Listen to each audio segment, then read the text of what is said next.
Clip को निकालकर viral किया गया और जियो टीवी ने, समा टीवी ने, एक दो जगह पे और इसको वायरल किया गया।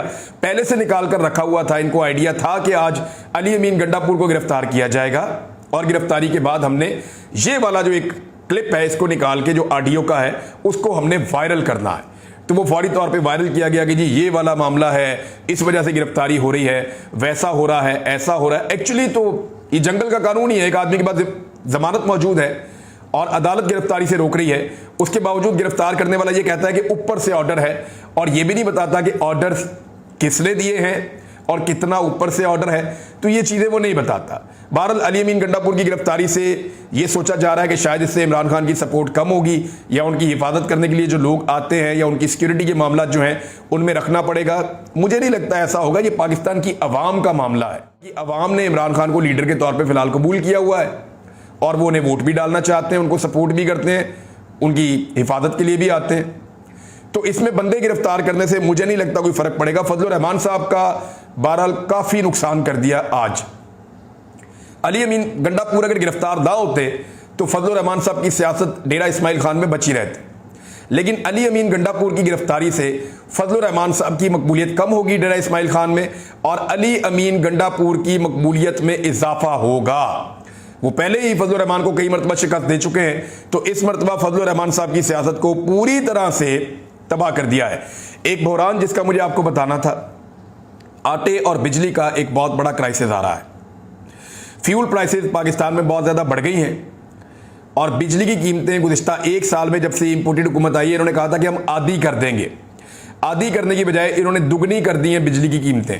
एक तो आम आदमी गर्मियों के अंदर जब पंखा चलाएगा, जब उसका बिजली का इस्तेमाल ज़्यादा होगा, पानी का इस्तेमाल ज़्यादा होगा, तो फिर वो बिजली का बिल नहीं दे पाएगा। दूसरा, बदतरीन लोड शेडिंग का आपको सामना करना पड़े, वो इसलिए कि पाकिस्तान के पास इतने ज़्यादा वाटर रिजर्व्स नहीं हैं कि पाकिस्तान बिजली बना सके जून और मई के महीने में। मई और जून के महीने में बिजली का बहरान आएगा और आटे का एक बड़ा खौफनाक बहरान दोबारा पाकिस्तान में आ सकता है, क्योंकि देखें जो आटा 1100 रुपए की बोरी मिलती थी वो अब आपको 3100 रुपए की मिलती है और आने वाले वक्त में ये मजीद महंगी हो सकती है। उसकी वजह यह है कि सिंध के अंदर इस मरतबा गंदम की प्रोडक्शन कम हुई है गुज़िश्ता साल सैलाब की वजह से। पंजाब ने इस कसर को पूरा करना था लेकिन गवर्नमेंट ने इस पर तवज्जो नहीं दी और कोई ऐसी पॉलिसी नहीं बनाई जिसके बाद ज़्यादा गंदम की पैदावार पंजाब में की जा सकती। तो जब पंजाब के अंदर पॉलिसी नहीं बनी और इसके ऊपर तवज्जो नहीं दी गई सियासी मामलात की वजह से, तो पंजाब में वैसे ही गंदम नॉर्मल तरीके से पैदा होनी थी।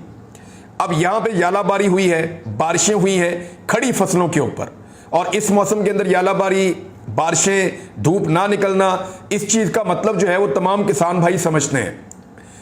टीवी पे तो खबर चलती है ना कि मौसम खुशगवार हो गया, लेकिन आप किसान से पूछें वो कितनी तकलीफ में होता है जब मार्च के आखिर में और अप्रैल में बारिशें हो रही हों और इन बारिशों ने, यालाबारी ने काफ़ी नुकसान पहुंचाया है पाकिस्तान में फसलों को। और एक परसेंटेज है, मुझे भी इसका आइडिया नहीं है, लेकिन मेरे एक दोस्त बता रहे थे कि 15% से ज़्यादा का नुकसान हुआ है। अब इस नुकसान के बाद जो गंदम की कीमत है फी मन देही इलाकों के अंदर वो 5000 रुपए से भी ऊपर चली गई है। इतनी ज़्यादा गंदम फी मन कीमत होने के बाद कैसे मुमकिन है कि आटा सस्ता मिले? आने वाले दिनों में आटे का बहरान भी खुदा न खास्ता पाकिस्तान में पैदा होगा। गवर्नमेंट को फौरी तौर पे इसको हल करना चाहिए, क्योंकि सऊदी अरब ने $2 अरब देने की बात की है। $1 अरब के लिए पाकिस्तान की बात चल रही है। यूएई से ये पैसा पाकिस्तान को मिल जाए, IMF पाकिस्तान को ग्रांट दे दे, तो सबसे पहले ग़िज़ाई किल्लत को दूर करने की कोशिश करनी चाहिए पाकिस्तान में और सारे लोगों को सब्सिडाइज आटा देना चाहिए। इस तरह जिस तरह आटे की थैलियाँ बांटी जा रही हैं, आप थोड़े बहुत वोटों के लिए तो ऐसा कर सकते हैं, लेकिन इससे फ़ायदा नहीं होगा, इससे उल्टा लोगों की जानें जाएंगी। आप सस्ता आटा, सब्सिडाइज आटा पूरे पाकिस्तान के अंदर फराहम कीजिए, क्योंकि सफ़ेद पोश तबके की पहुंच से आटा बाहर होता जा रहा है। 1000 रुपये अगर आप किसी आदमी को देते हैं और उसके अंदर 5 किलो 7 किलो आटा आता है, तो वो 1000 रुपया तो उसका 4 दिन के अंदर ख़त्म हो गया एक कुंबे का। तो ये भी अब कोई सपोर्ट रही नहीं। इलेक्शन कमीशन ने नाज़रीन ज़ाब्ता अखलाक जारी कर दिया इलेक्शन के हवाले से, जबकि राणा सनाउल्लाह साहब का ये कहना है कि गदर मच जाएगा पंजाब में इलेक्शन वाले दिन। ये उनकी ख्वाहिश हो सकती है, लेकिन उम्मीद है कि वज़ीर दाखिला को ऐसी बात नहीं करनी चाहिए। इलेक्शन साफ़ और शफाफ होना चाहिए।